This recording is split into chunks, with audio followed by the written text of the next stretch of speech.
Welcome to the Sebcast, where we talk about things we've forgotten because they're so simple and realize how simplicity is extraordinary. Today we look at the question, why do we often struggle to share our faith with others, even when we know it can change the world? Why do we remain silent, even when we don't face the risks of the early Christians? As simple as it sounds, the answer lies in the joy of our salvation.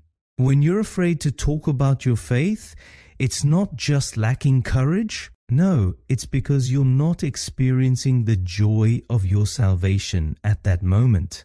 It's like what Psalm 51 says, "Restore to me the joy of your salvation." That joy makes the whole process of faith sharing natural. Why are we sometimes so ineffective in sharing our faith?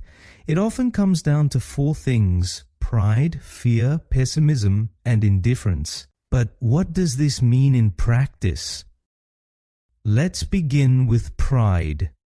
This form of stubbornness can often prevent us from talking about our faith. When you've experienced God's grace, you realize you're not better than anyone else. It humbles you, and you know you are saved by grace alone. Fear is the second factor.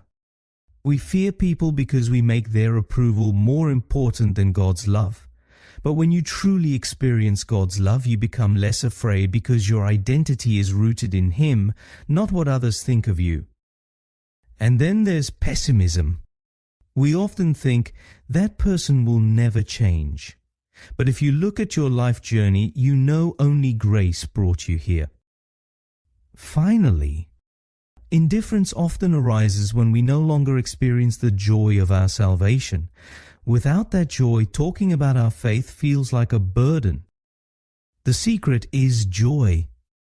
If we experience the joy of our salvation, we will effortlessly talk about our faith and attract other people. How, you may ask? Let's look at the woman at the well. She experienced joy, and it drove her to tell her story.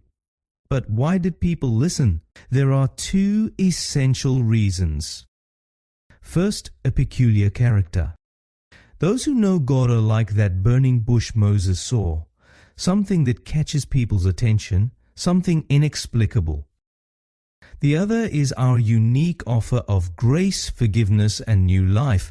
It attracts people because it speaks directly to their deepest needs. You remember the example I used on Sunday of the evangelist at the university who completely amazed the atheist who said, "I can't figure you out." That guy was like a burning bush in that young man's life. And the secret? He didn't try to explain himself. He just had the grace of God in his life, and it formed an inexplicable character. So, what's the conclusion? If you truly understand the gospel, you become someone others can't figure out, not because you're better, but because you're so full of God's grace that it has shaped your character. And the solution for you and me?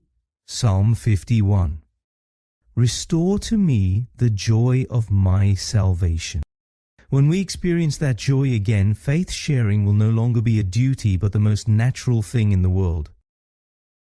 And so, we build a number one network for your and others' lives, a network full of joy.